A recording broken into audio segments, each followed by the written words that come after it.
Good afternoon, everyone. It's an honor to be joined today by Whip Catherine Clark, Chair Pete Aguilar. We've got Steering and Policy Co-Chair Debbie Wasserman Schultz, Democratic Policy and Communications Committee Co-Chair Lauren Underwood, and DCCC Chair Susan Del Bene. Last night was a big night for the American people, and of course a big night for the Democratic Party and our candidates who were successful all across the country in making it clear to the American people that we're going to fight to lower the high cost of living, stand up for them, improve their quality of life, address the Republican health care crisis, and push back against the extremism that is being unleashed with record speed on the American people.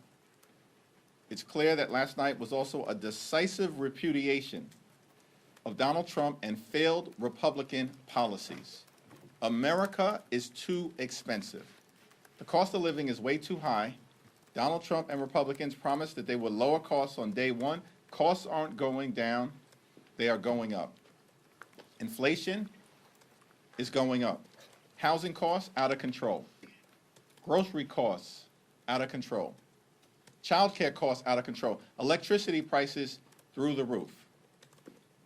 And now that we are in day 36 of the Trump Republican shutdown, it's clear that because of the Republican refusal to extend the Affordable Care Act tax credits, tens of millions of Americans are about to dramatically experience increases in their premiums, copays, and deductibles, which will make it unaffordable for them, their children, and their families to go see a doctor when they need one. House Democrats are going to continue to stand on the side of the American people in fighting to lower the high cost of living, fix our broken health care system that Republicans are decimating, and clean up corruption so we can deliver a country that actually works for working class Americans, for middle class Americans, and for everyday Americans. Our position as House Democrats, working closely with our friends and colleagues on the other side of the Capitol, Senate Democrats, remains the same. Earlier today, Leader Schumer and I demanded a meeting with Donald Trump. He needs to get off the sidelines and get in the game. Because until he does, this government will remain shut down. Mike Johnson and John Thune have zero authority to act on their own. And over the last 36 days, Donald Trump has been too busy throwing parties designed to elevate the lifestyles of the rich and shameless. He's been too busy on the golf course. He's been too busy destroying half the White House. And he's been too busy finding $40 billion for the people of Argentina, and yet can't find a dime to prevent children in this country from going hungry. The American people have had enough, and the results last night across the country have made that clear. It's now my honor to yield to the whip, Catherine Clark.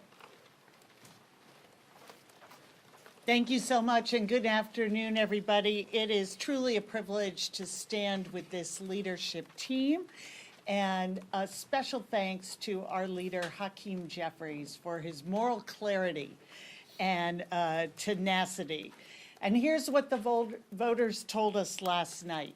They want leaders who will protect their health care, who will protect SNAP and food benefits, who will protect Head Start, who will bring down the cost of living.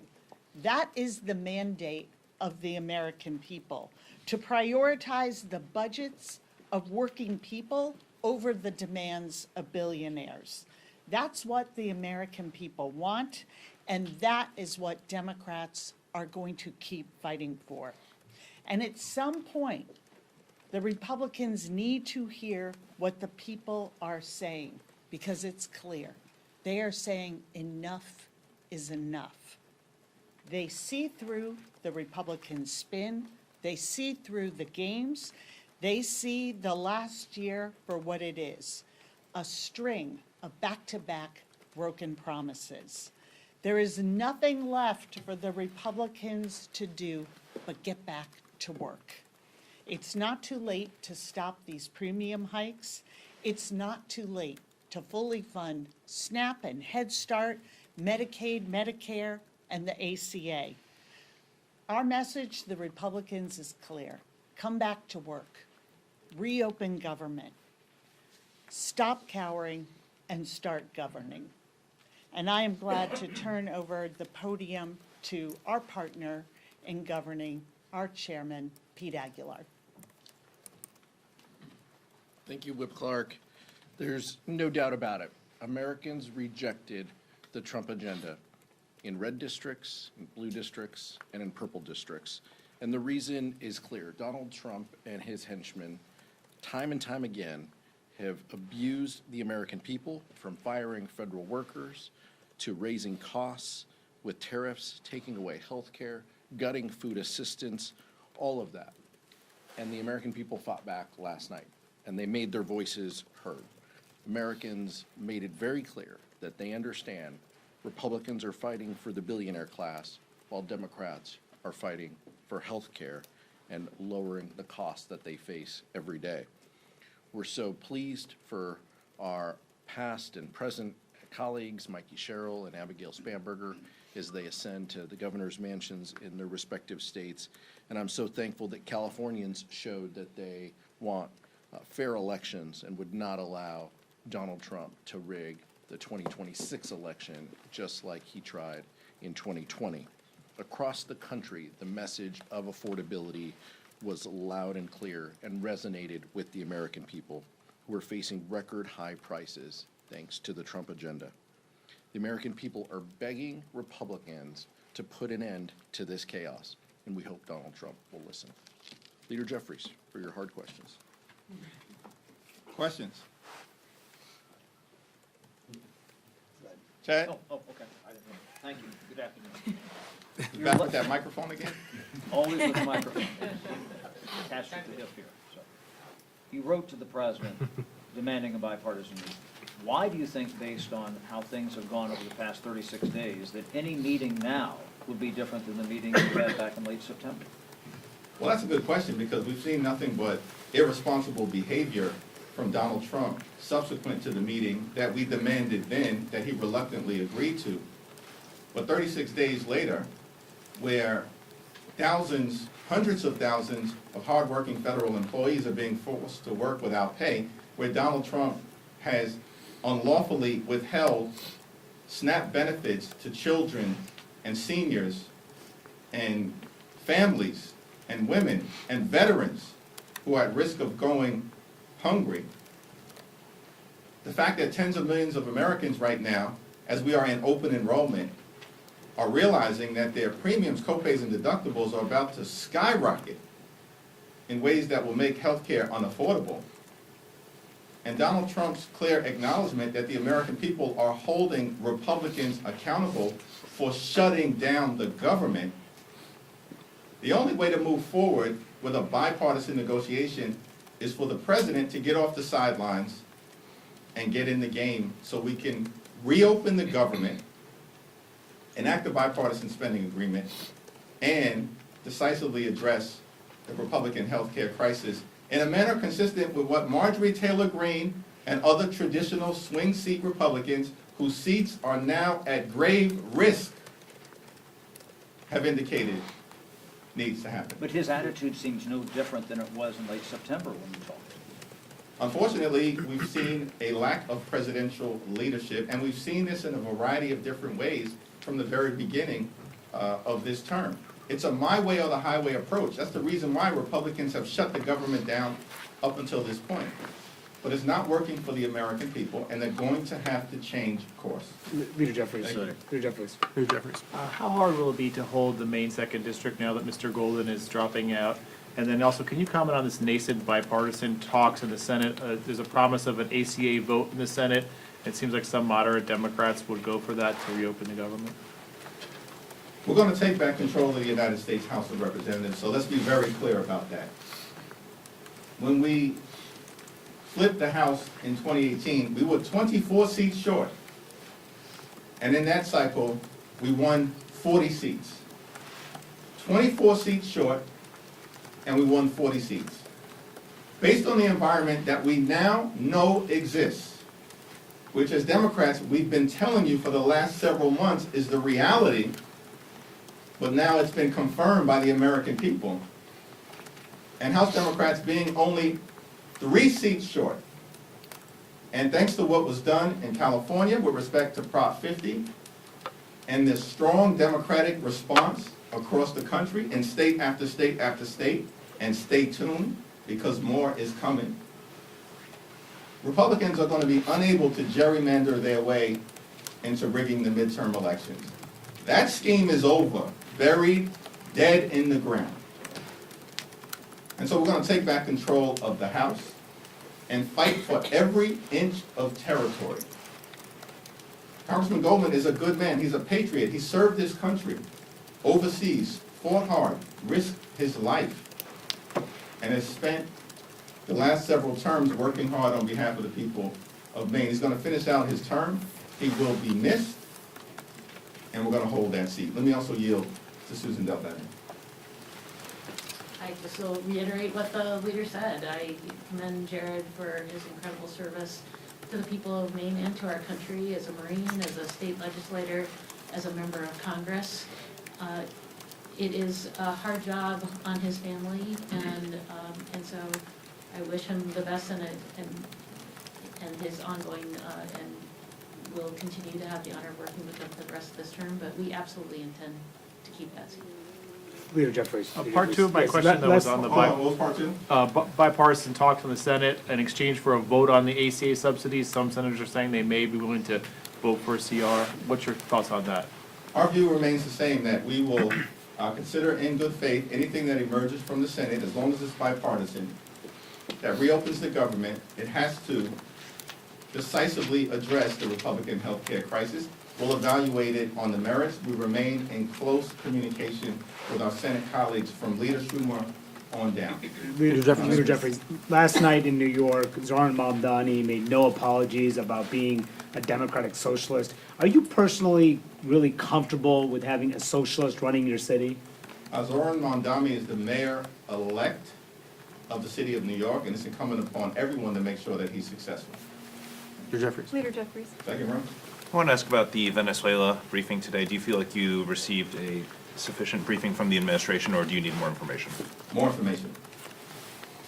Thank you, Mr. Leader. I want to go back to the letter that you and Leader Schumer sent to the president demanding a meeting. Soon after that letter was sent, he told Senate Republicans again to nuke the filibuster.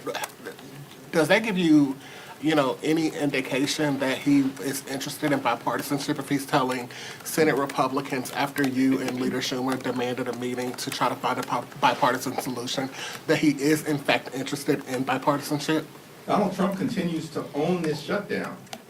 Effectively, he's saying that Republicans shut down the government and have the power to reopen it, but they are refusing to do so because they want to continue to gut the health care of the American people. And these extremists have zero interest in lowering the high cost of living. They learned nothing, apparently, from being shellacked all across the country. Anyone else? Okay. Leader Jeffries. Speaking of New York, last night you had record turnout in New York City for this election. Would you say that Mamdani is the future of the Democratic Party? I would say we had record turnout across the country because Democrats in New York City, in Virginia, in New Jersey, and we're so proud of our two colleagues, Mikey Sherrill and Abigail Spanberger. They ran amazing campaigns. But what Democrats have done all across the country is lean into the issue of affordability because of the fact that America is too expensive. Costs are too high, and Donald Trump and Republicans, not only have they not done anything about it, they've made it worse. As a result of the Trump tariffs, as a result of them detonating the clean energy economy. That's why electricity bills are skyrocketing. And now, of course, they're forcing these dramatically increased health care premiums to be visited upon the American people. And just, What are some things from the Venezuela briefing that you did not hear that you would like to hear? One, we need a full congressional briefing. One of the reasons why we haven't had one is because Mike Johnson and House Republicans have literally been on a taxpayer-funded vacation for the last 6 weeks. This is extraordinary. Mike Johnson has castrated his own majority. They are running scared. They have nothing to say. They're on the sidelines. There's no health care plan. They have no interest in lowering the high cost of living. And of course, they continue to run this pedophile protection program, which is why they have not sworn in Representative-elect Adelita Grijalva, which is egregious that this has gone on now for 6 weeks. Can I say something about Venezuela? Yeah. I represent the district with the most Venezuelans in the country. I have not been briefed, and I'm glad that at least the administration briefed some of our leadership. But let's be very clear.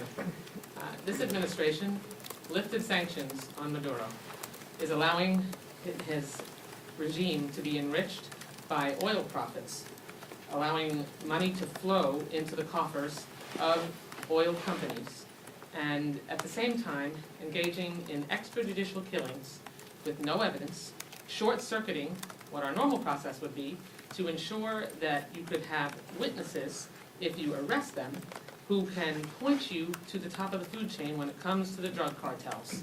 And so, and then on top of that, he is allowing those oil profits to flow into Maduro so that he can deport the 600,000 Venezuelans that are here who had TPS that he yanked from them, in spite of the fact that he is still calling Maduro the head of a narco-terrorist regime.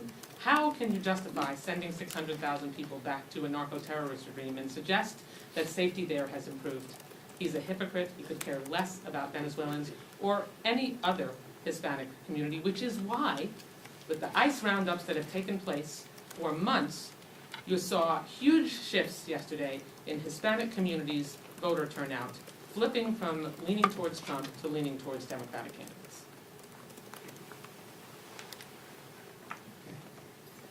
Thank you, Mr. Leader. You were talking about Mamdani and the support that he needs to be successful.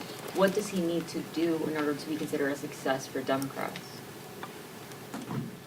Well, this is about the city of New York. Everybody who finds themselves in a position of significance needs to govern in a manner that improves the quality of life of the people that they're privileged to represent on issues related to affordability and public safety being right at the top of the list. Leader Jeffries, thank you. Several Republicans today have suggested that as a result of the election results last night, Democrats might feel emboldened and maybe less willing to work in a bipartisan way to end the shutdown. Your response to that? We've continued to make the point, and I want to yield to Catherine and Pete and acknowledge that Stephen Horsford has joined us as well. We continue to make the point that we want to sit down with our colleagues on the other side of the aisle, are willing to do it anytime, any place. What are they afraid of? Why are they continuing to be in hiding, unwilling to engage, after being repudiated all across the country? And yet the first thing that Leader Schumer and I did earlier today was to say to President Trump, we're willing to sit down, find a bipartisan path forward, reopen the government, decisively deal with the Republican health care crisis, and actually address the issues of importance to the American people. One of the reasons why Republicans were so decisively defeated all across America yesterday is because their policies have been a complete and total failure. They lied to the American people. They said they were going to focus on making life more affordable and have done the exact opposite. America is now more expensive because of Donald Trump, House and Senate Republicans. All they've done is to focus on massive tax breaks for their billionaire donors and made those tax breaks permanent. That was the one big ugly bill, while at the same time hurting everyday Americans, including by enacting the largest cut to Medicaid in American history, and in that same bill, ripping $186 billion in SNAP benefits away from hungry children, veterans, and seniors, and now they're continuing that cruelty by unlawfully withholding SNAP benefits from 42 million Americans. The American people understand that Republicans have failed them in record speed, and that's why they're moving in a different direction. Yeah.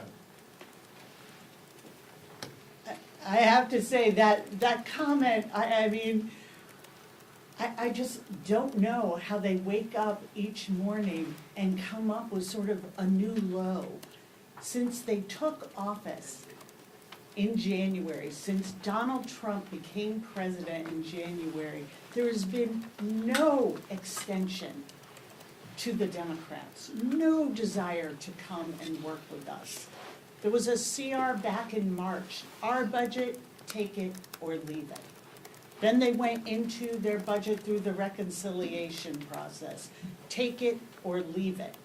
And then they followed up at the end of the year and once again said, take it or leave it. And what we are saying is no to this extreme agenda, that we are not gonna sit by when they say our job is gonna be to lower costs on day one, and everything they have done in a completely partisan way has made life harder and more expensive for the American people. And this bargain that they have cooked up, that they are going to take Medicare and Medicaid and the ACA tax credits and veterans benefits and medical research in this country and the SNAP program and cut them in order to pay for permanent tax cuts for the very wealthiest. It is outrageous. And where are they? How would they even know what a negotiation looks like? We've been sitting, waiting for them to come back to Washington, and they simply refuse. We are here, we understand that we need to end this shutdown, and we have been shouting from the rooftops. And now we have been joined by a chorus of American voters who are saying, this is not the way forward. We are the ones that matter, not your billionaire donors, not the ballroom off the East Wing, not renovating a bathroom in the White House or throwing a Great Gatsby party during a shutdown. It is about us. And when 60% of American households can't afford the basics, it is long past time. They come and work with Democrats. We understand they control the House, the Senate, and the White House. That's how we got into this shutdown. That is their choice. But we stand ready to negotiate. But you can't negotiate without a partner. So I hope that comment is an indication that they are willing to take in what the American people told them last night and finally come to the table. Democrats' position is unchanged. We want Republicans to come back to town. We want to reopen government. We want the president to directly engage. And the reason why Leader Jeffries and Leader Schumer are asking is very clear. Mike Johnson has proven untrustworthy because he's walked away from deals, bipartisan deals in the past. So it's imperative to go directly to the president because Republicans control the shutdown. They control the levers of the House and the Senate. But even President Trump now acknowledges that this shutdown may not be the right strategy. So it isn't Democrats who are changing our position. That's a question for Speaker Johnson and Donald Trump. They need to get on the same page. Is the shutdown helpful or harmful to their position? We just don't know. But it's clear that the president believes that the shutdown played a role in their electoral losses last evening. We have been very clear. This is about the American people. This is about the affordability crisis that they face. That was the same comments that we said last week and 2 days ago, as we're saying today. Republicans need to come to the table. They need to reopen government. The only way to do that, we feel, is direct discussions with the president, who clearly feels the pinch of the shutdown and thinks that Republicans have gone down the wrong path. Third row. Thanks, Leader. Secretary Duffy just announced a 10% cut in flights across 40 major U.S. airports due to staffing shortages. Any reaction to that and how it will affect travelers throughout the rest of the shutdown? Donald Trump, House and Senate Republicans need to come to the table so we can reopen the government, enact a bipartisan spending agreement, and decisively address the Republican healthcare crisis. That includes hospitals, nursing homes, and community-based health centers closing all across America as a result of Republican policies that are putting the health and well-being and safety of the American people in jeopardy. Hello, Speaker. So, sorry, Mr. Jeffries. That's all right, I like the way you said that. So, obviously, Democrats have gained quite a bit of momentum from last night winning major elections. How do you carry that momentum even as the shutdown continues and people continue to be hurt by it? Well, we are laser focused on reopening the government, on finding a bipartisan path forward, and addressing the issues that the American people have clearly indicated they want addressed, such as lowering the high cost of living and fixing our broken healthcare system, while delivering a country that actually puts working class Americans, middle class Americans, and everyday Americans first, as distinguished from what Republicans have done, which is to prioritize solely their big donors, the wealthy, the well-off, and the well-connected. Stephen, you want to jump in, or Lauren? We're in a spread the love kind of mood today. Well, I would just say it's really clear to me that the results of the election yesterday prove that Donald Trump's agenda is broadly unpopular. His approval numbers show that he's incredibly weak. He's lost. You know, where I'm from, we call that a loser. Democrats, Team Blue, won. And we are here inviting the president to come back to the negotiating table. I think that that's something that the American people would broadly support. It's certainly a winning position. We're very excited for the midterm elections next November. So, I'll just add that what Leader Jeffries has really helped to ensure that the House Democratic Caucus stays focused on are the people that we serve. Not the politics of Washington or the partisanships of the fight here in Congress, but the real life impact of the reckless way that the Republicans have approached this healthcare crisis that we warned them about from the beginning of this year when they were pushing forward on their big ugly bill to give tax breaks to the very wealthy. We warned them then that they were providing no relief to middle-class families in order to keep their health care. We warned them that when they cut $168 billion out of the nutrition assistance program, that it was going to come back to bite them, because it's not just the beneficiaries of SNAP, but it's the local grocery stores who are now losing the economic impact of those dollars. And all the while, this administration has shown us that this has been their plan all along. Cruelty is their plan. And that is their approach. Leader Jeffries has a different approach, and that's one centered on the people and making sure that we stay focused on what it is we're fighting for, and it's the American people and their ability to afford their health care, their groceries, and the ability to get ahead and not to fall behind. Second row. Earlier you talked about how tying Jay Jones to Abiel Spanberg wasn't a winning strategy for Republicans. Now they're trying to do it with Mamdani. Why is that not a winning strategy for Republicans? We're going to continue to stay focused on the issues that are of importance to the American people, putting the affordability crisis first, driving down the high cost of living, addressing the growing inflation that Donald Trump and Republican policies, including through the tariffs, have brought to everyday Americans, and of course addressing the healthcare crisis, which is an American crisis. It's not a political issue for us, it's an American crisis. And we're seeing that all across the country.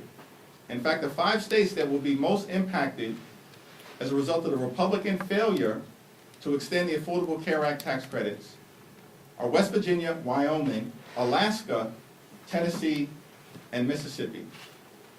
45%, a strong plurality of the people who are adversely impacted throughout America by dramatically increased premiums because of the Republican refusal to extend the Affordable Care Act tax credits are registered Republicans. This is not a partisan fight for us. It's a patriotic fight on behalf of the American people. Thank you all. Thank you, Mr. Leader.